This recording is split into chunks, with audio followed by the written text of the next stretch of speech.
Now that the eye is ready, let's move on to the main pour.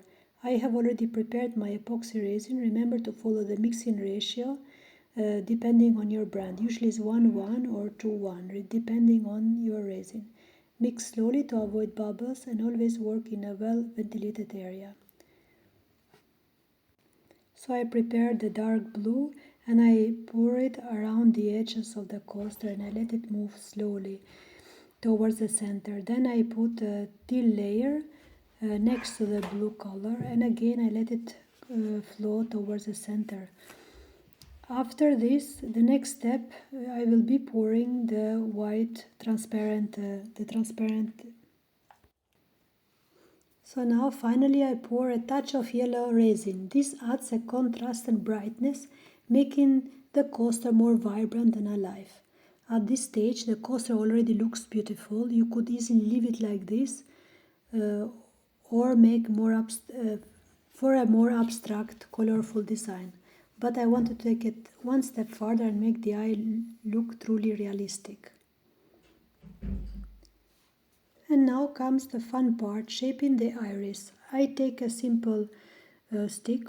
I use also a toothpick to make details around the eyes so that it doesn't look like a spider web and to give it a more realistic look. So this creates those natural lines you see in real eyes, the fibers that spread in the pupil. Work slowly and do not worry about being perfect. A little irregularity acts to enhance the coaster actually. And since those who work with resin know that the resin is very difficult to manipulate, it has its own mind, it does its own thing. We just try to, as much as possible, to make projects that we want. Now I prepared the white pigment, so I use alcohol ink. For the white pigment I use mica powder and also this acrylic paint from Dipon.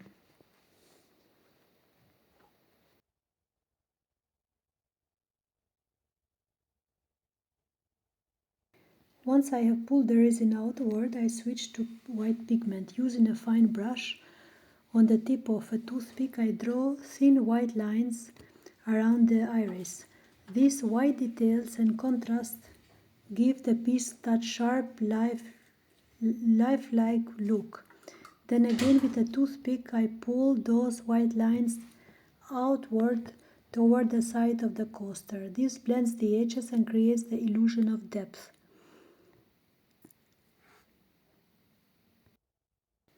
Finally, I pour a bit of transparent resin right into the center. This helps pull the remaining white pigment inward, forming the center of the eye,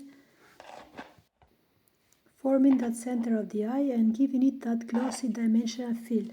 The combination of all these steps creates a powerful 3D illusion, like the eye is really looking at you. Thank you so much for watching and spending this time with me today. I hope this tutorial helps you to try your own 3D eye coaster at home. If you have any questions, feel free to leave a comment below. I always try to answer and help as much as I can. And if you enjoyed this video or learned something new, don't forget to subscribe to my channel so you don't miss any future updates, tutorials and resin tips.